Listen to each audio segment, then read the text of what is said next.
और यह जो देश है ना, ये आध्यात्मिकता पर है। ये कंप्लीट किसी धर्म या किसी मजहब पर आधारित देश नहीं है। प्रधानमंत्री जी और बीजेपी को राम पर भरोसा नहीं रहा, तो प्रधानमंत्री जी ने जेवर, भैंस, बैल से लेकर मुजरा तक की बात पूरे चुनाव में उसका थैंक यू महोदय, सभापति महोदय, यह देश वसुधैव कुटुंबकम का है, सर्वधर्म संभव का है और सार्वभौमिकता का एक नैसर्गिक दर्शन है।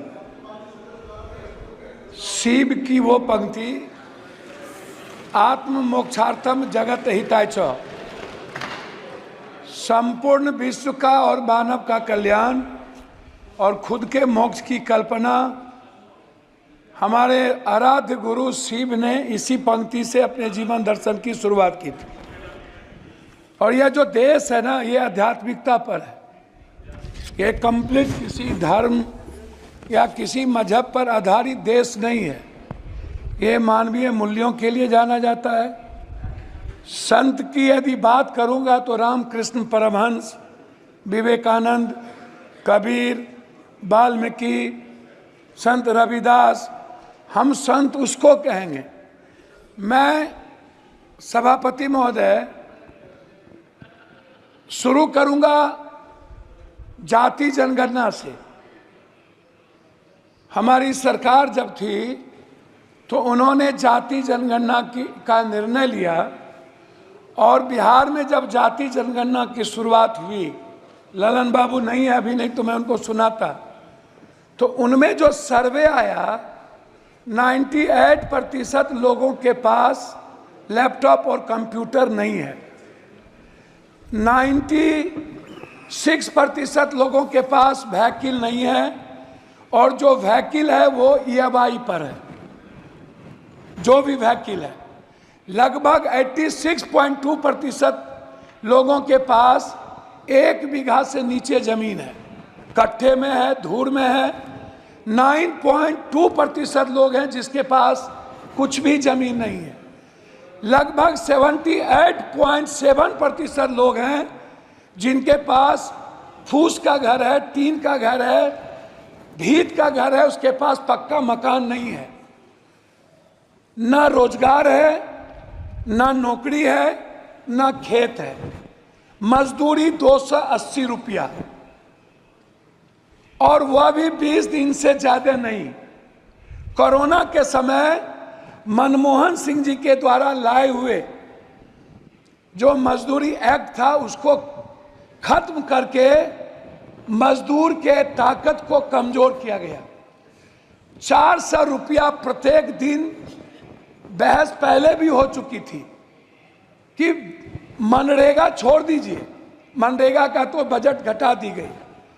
मेरा सवाल सीधा था कि प्रधानमंत्री जी आपके यशस्वी हैं, वर्ड इनको अब फॉलो करते हैं, तो फिर कांग्रेस चालीसा और नेहरू, इंदिरा और राहुल चालीसा बंद करिए ना और अपने प्रति ईमानदार बनिए ना।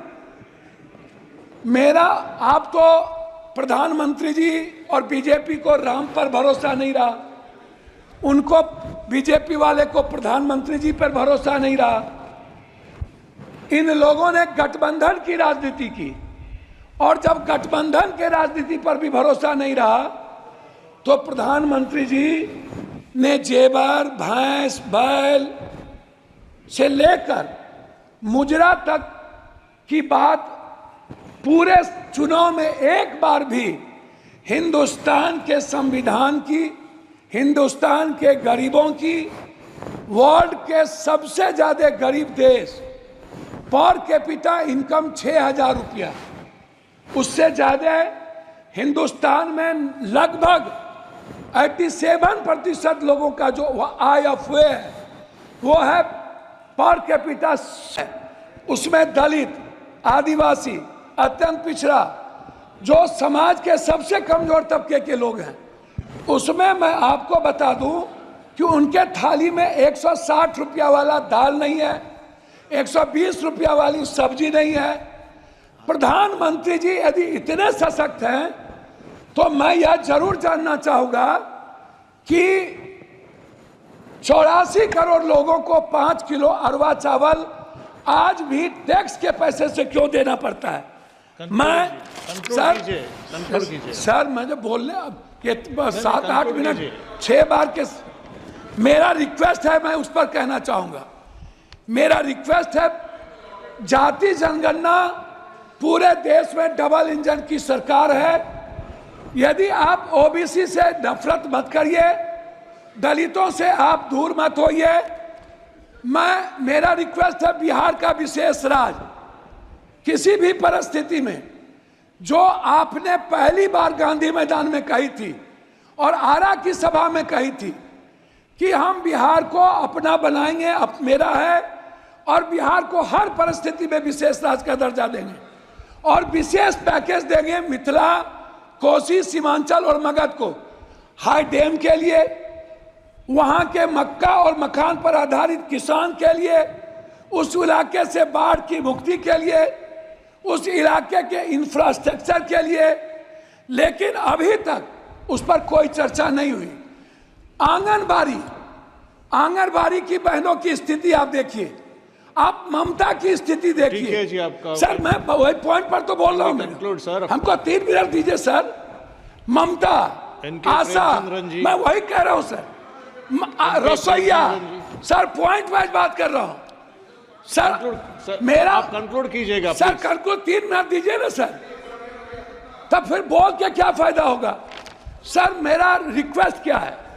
मेरा रिक्वेस्ट है, आपका रिक्वेस्ट बताइए फाइनली कि बिहार में जो मैं आंगनबाड़ी की किसकी बात कर रहा हूं सर, एक भी जगह दलित और आदिवासी के में ओटीएफ नहीं है। आप चल के जांच कर लीजिए। जनरल योजना लगभग बर्बाद हो चुका है सर।